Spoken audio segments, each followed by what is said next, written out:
Blomert, Buck, and McCormick, using discourse analysis to find suffering where it's masked by the form of testimony, spend a fair amount of time on the testimony of Collin de Souza. They worry that his story doesn't produce a narrative of suffering. They write that, quote, there are few, if any, explicit expressions of emotion. De Souza doesn't cry, but tells his story in a composed, rather flat and factual way, emphasizing more the adventurous side of his experience than the devastating effects it has had on his life, end quote. So they set out to interpret the story in such a way that his testimony really does show how someone's life could be destroyed in the struggle against apartheid. But there's something not quite right here. Let's consider some of de Souza's testimony. Here's a quote from what he said.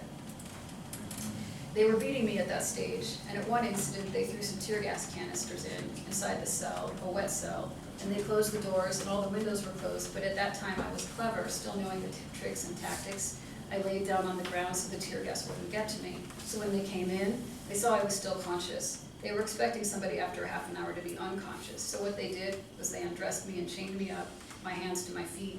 They put me against a metal gate and started beating me with batons over my head. End quote. There's plenty of that detailed description of torture that he was subjected to. So what do we learn from discourse analysis here? Blomert and his colleagues tell us that what we learn is that, quote, affect markers are not a stable and closed category, but that any feature of talk can potentially serve an affect marking function when it is stylistically contrasted with other features, end quote.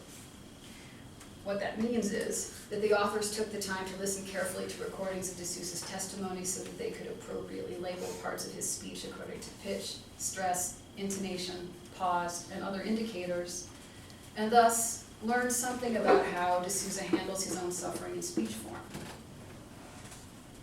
That's not a bad thing to do. But what do we fail to learn when we do not take de Souza at his word, that part of what sustained him is that he was well trained, that he was, in his word, clever enough to know how to react to tear gas canisters and being chased and detained and tortured. Blomert et al. Worry that, quote, it is precisely the existence of a public transcript that makes hidden transcripts invisible, obliterates resistance, and shapes an image of ideological incorporation, end quote.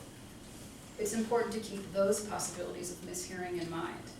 But in this case, in finding de Souza's pain in the hidden transcript of how he speaks, Blomert and his colleagues unwittingly obliterate de Souza's resistance to making the story only about his suffering. He wanted to show that he had resisted oppression and that suffering was part of the price he paid for that choice. They wanted to show only that he suffered. That is an irony as well. Okay, now a slightly different story, and then I'll move toward a conclusion. So, in the early 1980s, in the United States, psychiatrist Stuart Gracian was ordered by a Massachusetts court to evaluate 15 inmates at a correctional institution to determine whether their claim that solitary confinement is cruel and unusual punishment and thus unconstitutional could be substantiated. While being interviewed by Gracian, one prisoner said, quote, I went to a standstill psychologically once, lapse of memory. I didn't talk for 15 days. I couldn't hear clearly. You can't see, you're blind. Block everything out. Disoriented. Awareness is very bad. Did someone say he's coming out of it? I think what I'm saying is true. Not sure. I think I was drooling. A complete standstill, end quote. Gracian reported that 7 of the prisoners suffered perceptual distortions or hallucinations. Another prisoner reported, I hear sounds, guards saying, they're going to cut it off. I'm not sure. Did they say it or is it my imagination? End quote. The prisoner lacks certainty about what he has heard, but not because he wasn't listening carefully enough. Is it an irony when you can listen all you want and still not hear what has happened? As Gracian observes, quote, if the guards did say what the prisoner thought he heard, the prisoner is suffering from derealization. If they said something else, or something not directed at him, he's suffering a paranoid perceptual distortion. If they said nothing, he's having a hallucination, end quote. But solitary confinement is structured such that no one, not even those to whom it happened, can know what happened. Lisa Gunther points out, quote, we don't expect that our most fundamental sense of identity could come unraveled in the prolonged absence of others, but that's because we rely on the support of others at such a basic level that we can take them for granted, end quote. In her remark, Gunther is talking about solitary confinement, but I think her observation has a wider meaning. Identity comes unraveled in the prolonged absence of others, and that isolation does not have to be solitary confinement. What happens when a survivor tries to narrate a destruction of self and world, but what gets heard by those who listen is a redemptive story about resilience and the will to live? What happens when a woman testifies about a complex experience of humiliation and disrespect, and it is reduced to a story of rape? Or when a survivor wants to tell a story about his strength, and it is converted into a story about his pain? These are forms of imposed isolation that may happen even in a crowd of people, even in a crowd of supportive people. Many of these supportive people may have failed to hear well because they're stuck in the other part of Gunther's remark. They have relied on the support of others to such an extent that they have taken it for granted. They don't even see that they need it or that it could be destroyed. That's one barrier to hearing well the testimony of those who have lost that correcting thread, that connecting thread. Those who listen may not see that when they fail to hear, they also fail to contribute to rebuilding a world, precisely because they've failed to recognize a self who's struggling to be heard on her own terms, or his own terms, or their own terms.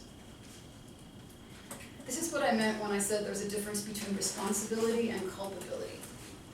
If you fail to listen well to someone, you are likely not legally culpable for anything. But I would say that you very well may be ethically responsible. If responsibility isn't about legality, but instead is about the duty human beings have to hear and respond to each other, because that's how we build the worlds that we inhabit together, then what we owe to others changes. And that's a good thing, because law on its own is not going to get us many of the forms of repair that we most desire. And now some possible conclusions. One could hear my assertion that some of us could use a bit of destruction of our sense of the self's own sovereignty as provocative, but it doesn't have to be. One of the goals of someone who cares about justice or recovery should be to be open to hearing that she hasn't thought of everything, that she may not always already understand what the truth is or how to fix things. She's going to have to listen. When those who can listen choose not to, and those who do listen fail to hear well, it imposes an isolation or a loneliness on a survivor, a second harm in addition to the original one.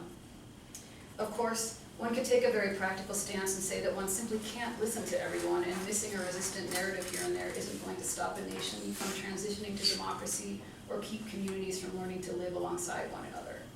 That practical observation is not untrue. But approaching testimony with a preconceived idea of what it should accomplish might make the breadth or depth of resistance to that settled idea illegible. When you encourage forgiveness and gloss over resentment, when you only want the facts of the case, when you only want to hear about human rights violations, when you think healing comes from emphasizing resilience rather than destruction, or that testimony should be about suffering rather than resistance, you will have determined in advance that certain stories cannot be heard. And then, even if you listen, you may not get a sense of a whole universe of harms that will be there whether or not they get heard, forming the backdrop to all efforts to move forward. We've seen that institutions designed for hearing can have, despite their best intentions, outcomes that may redound upon those least able to survive them, who are also the same persons that those institutions are meant to help. An irony.